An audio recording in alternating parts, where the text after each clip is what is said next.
Mesdames et messieurs, bonsoir et bienvenue sur Sahel TV. Tout de suite, les principaux titres de ce journal.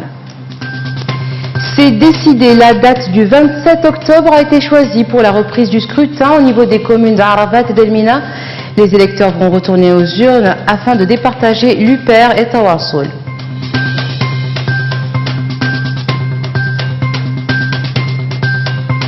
Une Mauritanie sans mariage d'enfants, c'est le thème choisi pour la journée internationale de la jeune fille dans notre pays.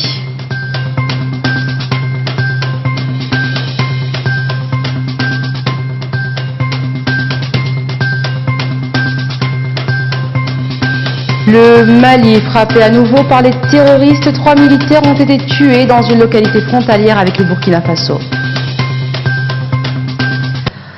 Le gouvernement a convoqué pour le 27 octobre prochain le collège électoral dans les circonscriptions d'Arafat et d'Elmina au Wilayat de Nouakchott Sud. C'est suite à la délibération faite hier par la commission électorale indépendante de reprendre le scrutin dans ces deux communes. Le porte-parole du gouvernement est revenu sur ce sujet et sur d'autres questions lors du point de presse commentant les résultats du Conseil des ministres. Le ministre de l'Éducation nationale a de son côté répondu aux questions des journalistes, notamment sur la limitation de l'âge pour l'inscription dans les universités mauritaniennes. La synthèse avec Sid Ahmed Belilato. Les sujets ne manquaient pas lors du point de presse tenu cet après-midi par le ministre de la Culture, porte-parole du gouvernement et son homologue de l'Éducation nationale. Le scrutin électoral sera organisé le 27 octobre prochain dans les communes d'Arafat et d'Elmina, dans les wilayas de Nouakchott Sud. C'est une délibération de la CENI. Le projet de décret convoquant le collège électoral a été pris sur cette base.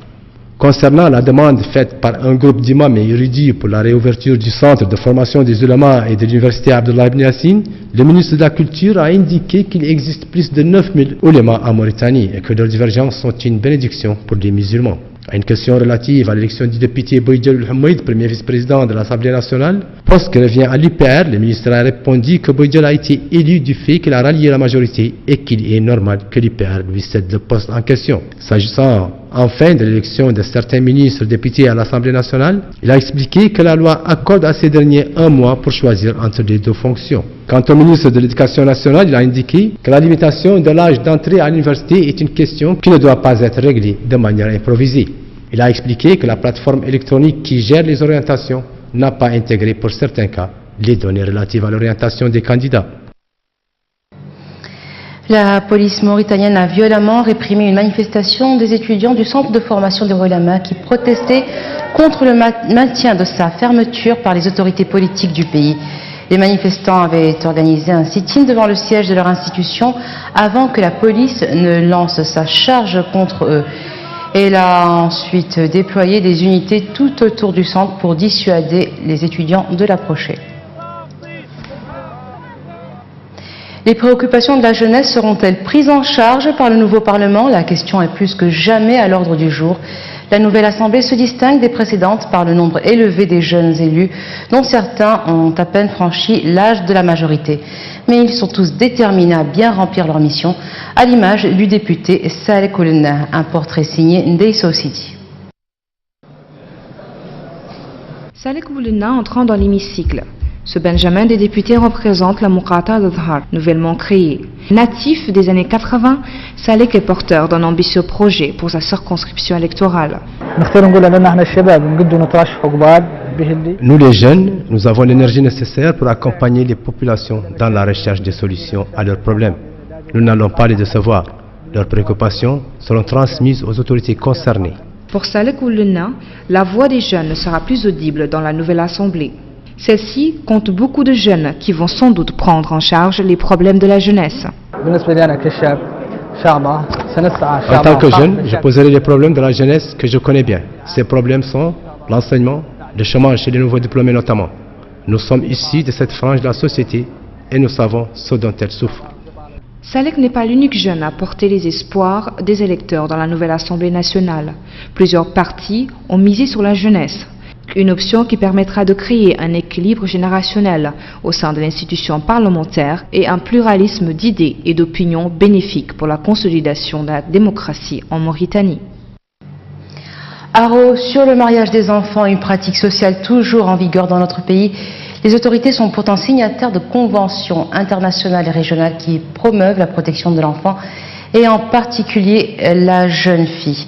Ce 11 octobre correspond à la journée internationale de la jeune fille. Le World Vision et le ministère de la Famille, de l'Enfance ont saisi l'aura de cette manifestation pour lancer une campagne contre ce fléau sous le slogan « Une Mauritanie sans mariage d'enfants ». C'est récidibé. Le mariage reste en soi une bonne pratique sociale, mais pourvu qu'elle ne concerne pas les enfants. Il exige beaucoup de responsabilités, en état physiologique et psychologique dont les enfants ne sont pas préparés. Selon une étude de la World Vision, en Mauritanie, 35% des filles sont concernées par ce mariage. Tuer les filles est interdit par notre loi, mais il est pratiqué autrement, le mariage des enfants qui est devenu une pratique normale. Pour en finir avec cette pratique dégradante et peu soucieuse de la dignité des enfants, la World Vision et le ministère des Affaires sociales, de l'Enfance et de la Famille coordonnent leurs efforts. Ces deux acteurs se lancent dans une campagne de protection des enfants, notamment les filles, sous le slogan « Ensemble pour une Mauritanie sans mariage d'enfants ». Donc je pense que cet lancement avec tous les partenaires qui étaient présents ici et tous les ministères qui étaient représentés, si on coordonne nos efforts dans ce sens à travers les comités qui a été établi par le MASEF pour mettre fin au mariage des enfants, on va commencer à voir des résultats vraiment tangibles et positifs. La question du mariage des enfants est une question qui translate toutes les sociétés du monde. Ce n'est pas spécifique à la Mauritanie. Donc nous pensons qu'à travers cette campagne, tous les acteurs de la société, les leaders communautaires, les religieux, les institutions gouvernementales vont se mettre à pied pour mettre à nu les méfaits du mariage des enfants. Et notre organisation œuvre pour le bien-être de l'enfant et s'aligne, ou vise en tout cas à s'aligner aux politiques publiques, les initiatives qui sont, à savoir les initiatives qui sont développées par le MASEF. Et le MASEF a initié une commission intersectorielle qui intègre beaucoup de ministères, d'organisations de la société civile, les religieux, etc., pour ensemble coordonner les actions et adresser la dimension mariage des enfants. La Mauritanie est signataire de la plupart des conventions internationales et même régionales relatives aux droits des enfants. Le mariage des mineurs fait partie de nombreuses discriminations dont sont victimes les jeunes filles dans nos sociétés. Cela a des conséquences sur la réussite sociale de la fille. Je souhaite à l'ensemble des familles quand même de laisser les enfants au moins l'âge de 18 ans, 20 ans, ça c'est mieux. Tout d'abord, ça va améliorer leurs études. Ça c'est un. Et ça va encore donner des esprits pour pouvoir gérer la famille. C'est donc autour d'un plaidoyer fort et bien ficelé par le ministère des Affaires sociales, de l'Enfance et de la Famille et la World Vision que cette campagne pour une Mauritanie sans mariage d'enfants est lancée. Toutes les parties prenantes ont pris part à cette manifestation. ONG, leaders d'opinion et religieux, les avis sont concordants. Il faut en finir avec le mariage des enfants. International à présent au Mali, 3 militaires maliens ont été tués dans la nuit d'hier à aujourd'hui lorsque leur véhicule a sauté sur une mine. Le véhicule de relève venait de Boulkessi, une localité malienne située à la frontière avec le Burkina Faso. Les forces armées maliennes sont les plus touchées par les attaques djihadistes, en particulier dans la région de Mopti, selon le dernier rapport trimestriel de l'ONU sur le pays. Au cours des 3 derniers mois, 42 explosions produites à l'aide d'engins explosifs artisanaux ont été recensées, dont 38% dans les régions centrales du pays, toujours selon ce rapport qui est daté du 25 septembre dernier. La francophonie réunie à Erevan doit nommer à sa tête la Rwandaise Louise Mushikiwabo. Cette candidature contestée à cause des entorses du Rwanda aux droits de l'homme consacre le retour de l'Afrique à la tête de l'organisation de la francophonie. La candidate du Rwanda est sûre de l'emporter. Sa rivale, la Canadienne Michelle Jean, est isolée. Le Canada, son pays, soutient son adversaire. Retour en Deuseo City. La grand-messe de la francophonie doit porter à sa tête vendredi à la fin du sommet Louise Mushikiwabo pour un mandat de 4 ans. La ministre rwandaise des Affaires étrangères, soutenue par le président français, a la voie libre depuis que le Canada a annoncé avec le Québec qu'il retirait son soutien à la secrétaire générale sortante, la Canadienne d'origine haïtienne, Michaëlle Jean, qui briguait un nouveau mandat. La nomination acquise de Louise Mushikiwabo consacre le retour de l'Afrique à la tête de l'Organisation internationale de la francophonie. qui avait toujours été dirigé par des Africains avant Michael Jean, et entérine son rôle incontournable de locomotive de la francophonie. En vertu de son explosion démographique, l'Afrique, continent sur lequel se trouvent 27 des 54 membres de l'OIF ayant droit de vote, représentera 85% des francophones en 2050. Sur total de 700 millions contre 274 aujourd'hui, selon l'OIF également. La candidature rwandaise est en effet accusée d'être contraire à la charte de l'OIF, qui a inscrit le soutien aux droits de l'homme parmi ses missions premières. Les droits de l'homme ne sont pas le seul grief fait à la candidature du Rwanda, à qui il est souvent reproché le peu de cas qu'il fait de la francophonie.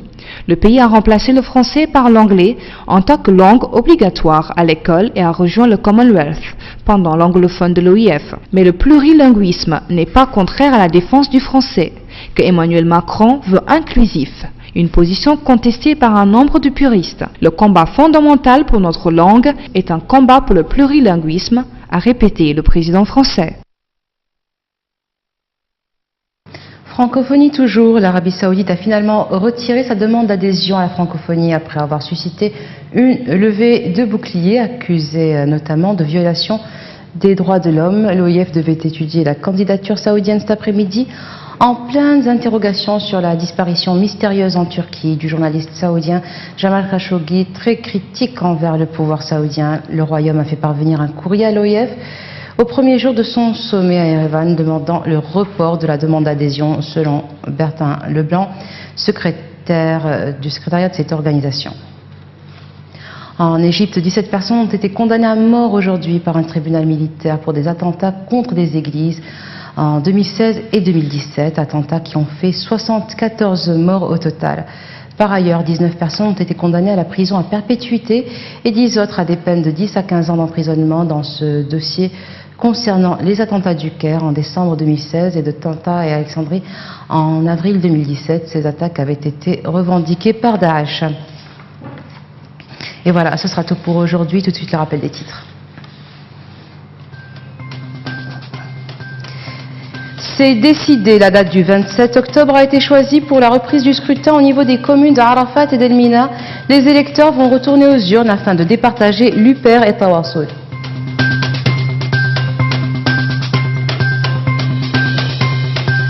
Une Mauritanie sans mariage d'enfants, c'est le thème choisi pour la journée internationale de la jeune fille dans notre pays.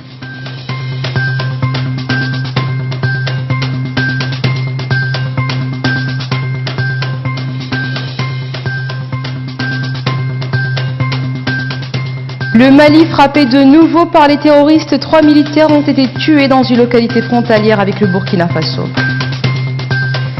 Merci d'être resté avec nous, excellente fin de soirée sur Sahel TV.